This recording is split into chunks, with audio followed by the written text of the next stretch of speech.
May paalala po ang Philippine Rice Research Institute sa mga takaw mata sa pagkain.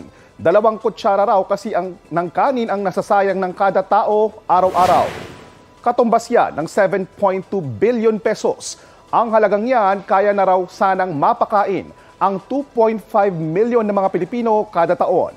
Ang isa sa mga nakikitang dahilan ng PhilRice ang pagiging takaw mata ng marami. Kaya payo po nila kumuha lang ng kanin o pagkain na kaya mong ubusin.